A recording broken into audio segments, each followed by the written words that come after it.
Por ju japim një tjetër informacion shpresojmë të vlefshëm, sepse jemi në prag tani më të sezonit veror dhe shumë nga ne zgjedhin që poshtë çadrës të lexojnë, të shfrytëtojnë një libër sepse mbase janë më të ngjeshëm e kanë kohën më tepër në dispozicion dhe bashkë me Agim Baçin menduam t'ju servirim, që shikoni tavolinë e kemi titull Librash dhe do t'ju japim arsyet pse janë këto libra mbi tavolinë dhe pse Agim Baçi na i sugjeron gjatë kësaj vere. Kemi mirëmëngjes. Mirëmëngjes. Çfarë do të thonë ti fillimisht për leximet verore? Ka një përkufizim për to? Jemi munduar të bëjmë leximin verore dhe dimërore me idenë për gjetur arsye për lexim, po në fakt as nuk ka vetëm një arsye që duhet lexuar dhe as nuk ka vetëm një mënyrë leximi. Kështu që gjithkush ka atë modelin e vet dhe mënyrën e vet të shkruarit të librat. Rëndësi ka që libri ta bëjë që të ndjejë atë zërin e brendshëm dhe të reflektojë për gjërat, sepse sistemi që letësia na ndez ato dritat brenda nesh dhe na bën që të shikojmë ca gjëra që s'kemi mundur të shikojmë më përpara. Po të më flisje personalisht, për shumë, se kam marrë Don Kishotin, megjithëse doja sugjeroja të gjithë që Don Kishoti do të ishte nga ato librat që në një mënyrë tjetër, në një moshë tjetër ta lexosh. Sepse ka një lloj menduari që thotë që leximet verore duhet të jenë të lehta, po themi gjëra po i konsiderojnë limonadë në një mënyrë, por nga ana tjetër ka nga ata që thonë përkundrazi thonë, vera është koha kur ti mund të thellosh, se nuk ke gjithë impenjimet e punët e përditshme dhe është një kohë shumë mirë për të lexuar klasikët. Ato të cilët nuk kanë lexuar libra mund ta nisin me këto të lehtat në verë, domethënë meqense marrin pushime dhe librat të cilët kanë bën me modelet e sotme të komunikimit që janë goxha libra të botuara, domethënë se si ti marrin dijet ose si të jemi të suksesshëm ose nuk ka nga këto librat edhe trillime pra po e kuptoj. Po, për shembull, por do të thoja që tani është ribotuar me fjalë një libër që sidomos ne shqiptarët kemi të rëndësishme ta lexojmë. Le të marrim me radhë, le të fillojmë me këtë. Po, e fillojmë me të parë. Çeslav Milosh është ribotuar me sa di nga pika pas sipërfaqe këto ditë. Ky është unë kam të hershëm të Çeslav Milosh, Mendja e robëruar. Pse ky libër?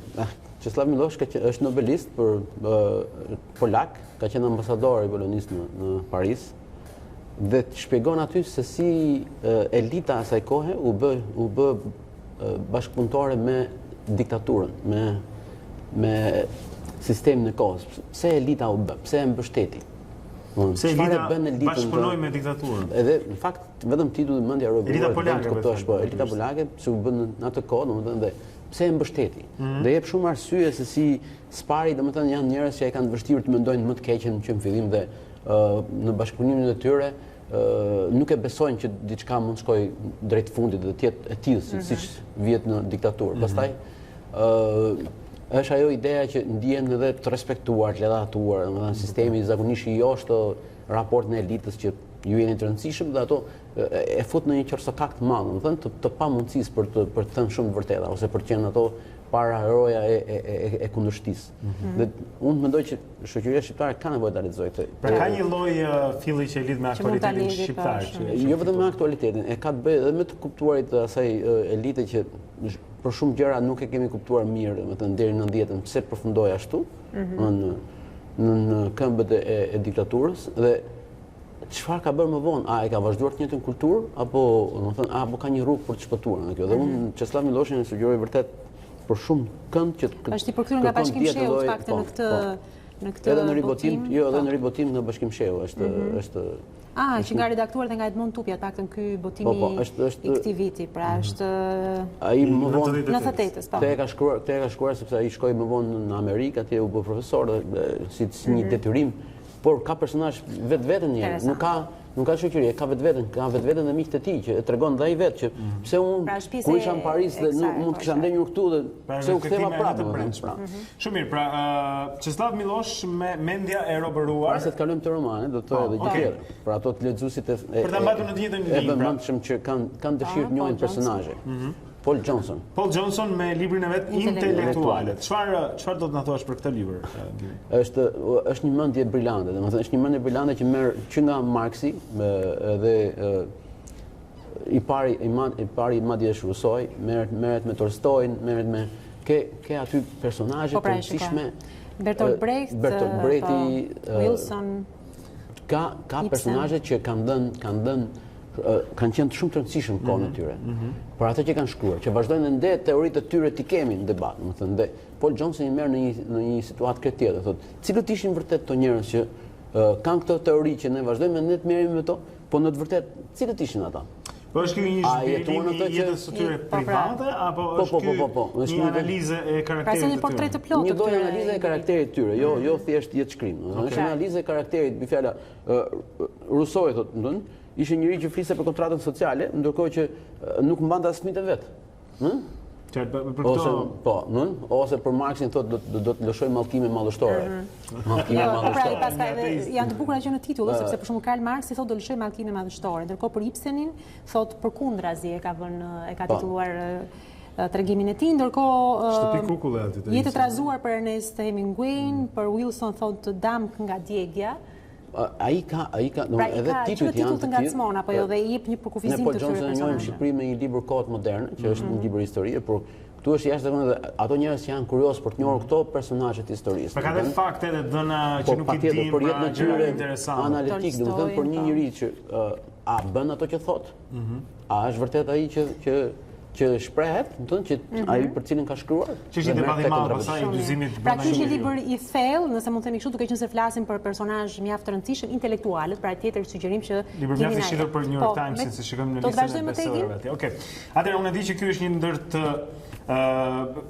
dashurit e tu kur vjen tek shkrimtarët spanjoll, një shkrimtar evropian shumë i rëndësishëm tani, Javier Marias me Ashtu si dashuri. Po, ky ka shkruar disa romane shumë të rëndësishëm, njëri prej tyre pra pikërisht ky. Titujt i merr nga Shakespeare, nëse në betejë mendo për mua, një zemër ka që bardhë, Ashtu si dashurit, romani i Oxfordit. Në titullin e originalit Los Enamoramientos, që do thotë të rënit të dashurisë, pra të rënit fakti po në numrin shumës. Ai është interesant, shumë, domethënë më ka kthyer atë dëshirën e madhe për të parë se një shkrimtar si ato gjyshet tona që me shtiza, domethënë mbernin atë ngadal bënin në të trikun, ashtu ngjan dhe Javier Marias, që e tjerë atë historinë në mënyrë best. Në faqet e para të rëmben ka atë stilin e vet që ta ngre atë kurthin, i cili do të mbajë shumë gjatë pastaj në kërkim të zgjidhjeve të është kurth i madh sepse e nis historinë me një gjë që duket kaq banale, domethënë, pastaj ti kupton që është gjë krejt tjetër që i ka sjellë aty. Jo ajo që ai historia e çiftit, po.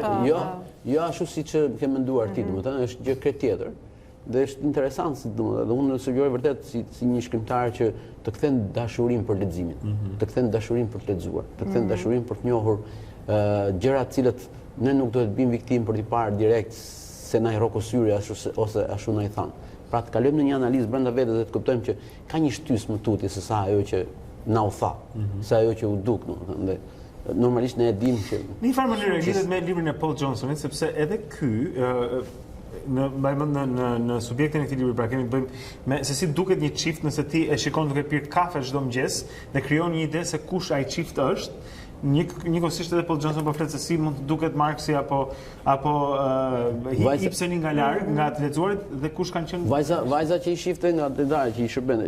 Ai kishte idhull, domethënë ajo i shifte kështu duke pirë kafe. Çifti tjetër që ka kaluar jetën bashkë, ka krijuar një histori në kokë se kush mund të jetë. Kupton që kishte histori krejt tjetër, domethënë, dhe gjëra sa herë na ndodh. Po edhe ato kishin një emërtim për këtë dhe prapë ata kishin mbërritur, po. Një libër që ma gjeps dhe hipnotizon lexuesin, kështu është për kufizuar, ja vlen pra ky libër të lexohet gjatë Ne tham gjatë ai e përmblodhi me një fjali, fakt ka që shqiptaz.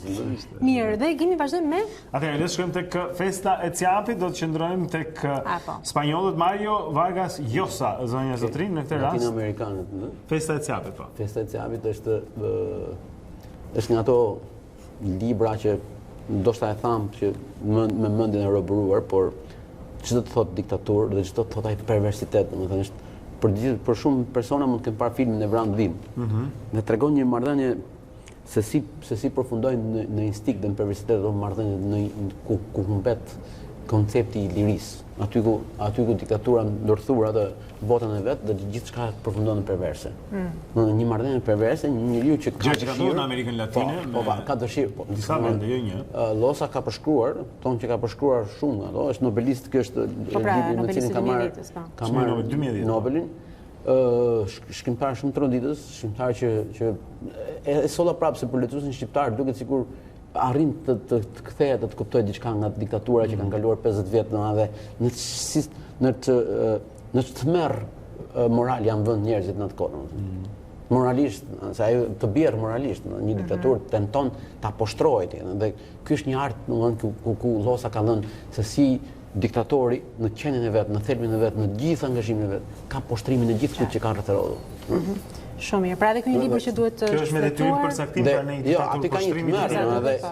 S'mund kesh një diktaturë pa i poshtruar të gjithë.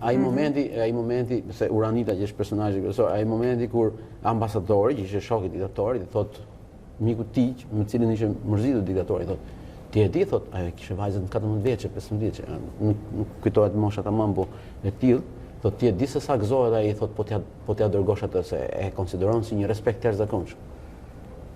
Dhe babai që e çoi atje dhe pas asaj u çmend, domethënë. Në çpik në rrëzimin moral, se aty e kanë suksesin diktatorët, të rrëzojnë moralisht shoqërinë, sepse kështu e kontrollojnë atë. Dhe Llosa ka mundur në një libër brillant.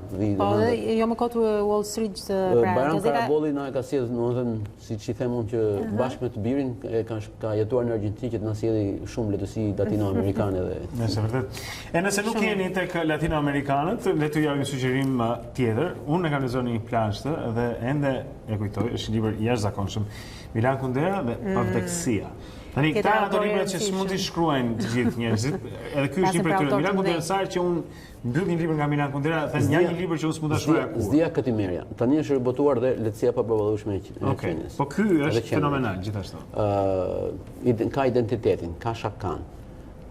Por pse mora Pavdeksia? Pavdeksia është një libër që i përfshin pothuajse të gjitha këto, por ka një gjë madhështore, është nga ato libra që kur jep Gëtën, këtë burr të jashtëzakonshëm që hutohet pas Betinës, një vajzë, që ka atë dhe koncepti vetë Erë Kundera e ka futur letësinë te Pavdeksia, autorsinë e tij te Pavdeksia, dhe është marrë me autore, me personazhe për t'i thënë gjithkujt që ky njeriu madh është po kaq njerëzor sa ty, ka të njëjtat hutime si ty, ka të njëjtat emocione si ty. Shikote vetë ajo dhe se ke gjëra të mrekullueshme. Ai përshkruan një botë pra ku njerëzit e mëdhenj flasin me njëri tjetrin, takohen. Kanë përditshmërinë e tyre, kanë atë gjë normale, kanë atë, do t'japi toksore, pra mos t'i kemi idhuj në kuptimin negativ, po të kuptojmë që ky njeriu është i zakonshëm dhe ka mundur ta japte. Dhe ti që je lexues, je shumë i rëndësishëm për të. Mund të themi për këtë libër që ka koncepte jashtëzakonisht të thella, por i shkruar në mënyrë që edhe gjithkush mund ta kuptojë.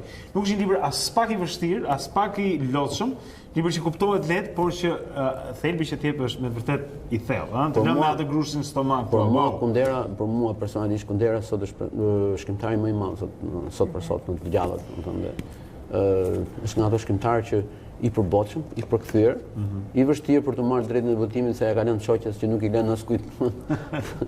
Po, dhe vetë që ndërhyjnë në përkthimet për t'i parë dhe për t'i aprovuar vetë Kundera. Janë në këtë konceptin që ne kemi thënë, e ka ngrit pjedestal Claudio Magris, që i thot përkthysit që si të duk libri ynë.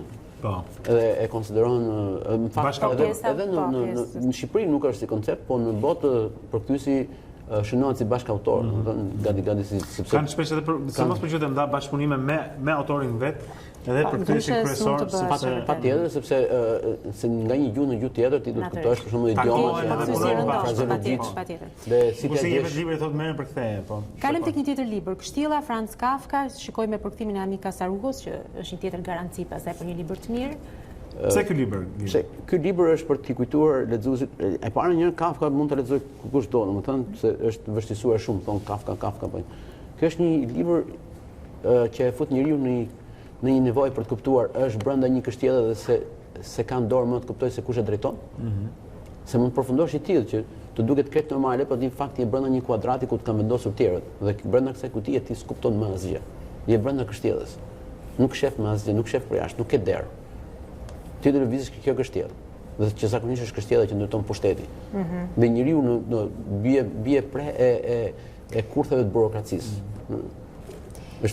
Kështu që unë mendoj që Kafkën, ato që e kanë dëgjuar, ato që kanë këshëri unë ja sugjeroj kështjellën si një libër që do t'i bëjë të ndjen dhe të kuptojnë disa gjëra, të ngrihen ca pikpyetje, domethënë. Se këto bisedojnë vetë në tyre, ku janë?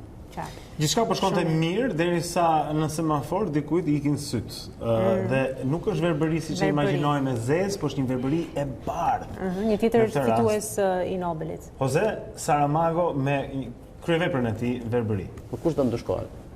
do të shkohet vetëm njeriu që shef. Vetëm një mjeke që shpëton. Ajo do jetë pastaj viktima. Njeriu që shef rrezikon shumë. Njeriu që thot gjërat e vërteta do të rrezikon shumë. Është një shkrimtar i metaforës. Në fakt mund të kishim marrë letë ulirim, meqense bëhet fjalë për. Po mendoj këtu ai ka bërë goditje më të bukur. Verbëria është fillimi, sepse e rrësoj gjërat. Kaloj në rrësim. Domethënë se verbëria çfarë është? Ti nuk shef më. Shef vetëm ato që t'ja punë, pra. Edhe loja me bardhësim si formë verbërie, kur ti se mendon që je verbër se po që edhe ajo është sepse njerëzit nuk e besojnë që nuk shikojnë. Njerëzit nuk e besojnë që janë ai që është i manipuluar, kur nuk e pranon që është i manipuluar. Duhet dikush tjetër ta shkund, ëh? Kjo verbëria, ajo bardhësia është që ti nuk e dallon dot, Ti mendon se ke drejtën me shkruar, por në fakt nuk është kështu. Mirë, dhe i fundit Gimi, sepse jemi në minutat e fundit, e kemi folur dhe për këtë në fakt në emision, i pangjyri, sukuru, tazak. Një him për miqësinë. Shumë i bukur. Një him për miqësinë. Një him njerëz të konçi çdo të thotë dhe sot, sidomos sot, njerëzit kanë nevojë të kuptojnë ç'është një mik. Me këtë lloj bote të furishme ku gjërat shkojnë shpejt dhe nuk kanë nevojë të shkojnë të paguajnë pasaj për një psikolog. Do të mjafton një mik, 2, 3. Sa herë kemi bërë psikologun në një nuk kemi pse ta zëvendësojmë me psikologun. S'ka si miqësia, domethënë, dhe ky është një him për miqësinë dhe tronditjen e madhe të një njeriu që humbet 4 miqtë vet dhe gjithë ja kushton, pothuajse sepse asgjë nuk mund të ecë pa kuptuar pse miqtë braktisën brenda një nate. Pengu i jetës ti pra është braktisja nga 4 shokët e shkollës. Dhe shoqja vet kur më para se të martohej me të, para se ti kërkonte të martoheshim bashkë. I tha që zgjidh të shkuarën tënde, sepse pas zgjidhur këtë enigmë, ti nuk do të duash kurrë asgjë, sepse je peng i dyshimit. Jo, ti do të dyshosh çdo gjë. Pa kuptuar një lloj të vërtetë, ti je në dyshim, dhe dyshimi nuk pjell asgjë pozitive. Në fakt e vërteta e çliron atë, sepse ai s'kishte asnjë faj. Dyshimi është vetëm largësi dhe largësi pa kuptim. Dhe jo nga do kushdo, po nga Haruki Murakami, që është një nobelist dhe ndoshta shkrimtari më i madh i gjallë japonez. Ne kishim marrë 3 shkrimtarë të jashtëzakonshëm, siç është Kundera, siç është Murakami dhe Javier Mariasi, që sot janë. E kemi mbyt tonë ta të rinjt me pushkët e mëdha të letërsisë botërore. Në rregull, mirë. Çanta ime ka një bandë sot të dëgjojmë. Kjo zotërinj është lista e sugjerimeve për lexime gjatë kësaj stine pushimesh nga kritiku letrar Agim Baçi, që e kemi pasur në studio çdo të premte për të na sugjeruar libra pra këto të verës. Mirë, ne do të ndajemi këtu së bashku, është ditë e premte, është data 28, jemi përballë 30 qershorit të diskutueshëm natyrisht. Shpresojmë që gjithçka të shkojë shumë mirë, por kujtojmë që ne do të jemi gjithmonë në transmetim, madje CNN, skuadra e madhe e televizionit tonë do të jetë në dispozicionin tuaj ditën e diel, një transmetim maraton dhe ditën e hënë gjithashtu. Do të jemi të tërë në dispozicionin tuaj pra për të informuar gjatë gjithë kohës dhe shpresojmë të na ndiqni dhe si për herë do të punojmë fort që mos është gënjejmë. Bashkë do të shihemi të dielën, të hënën e në vazhdim pra gjithsesi ditë ka pak ndryshim të programit, por për shkak të zgjedhjeve, por do të jemi sërish këtu në Dita Jonë edhe javës që vjen. Ju përshëndesim. Ndërtu mbar.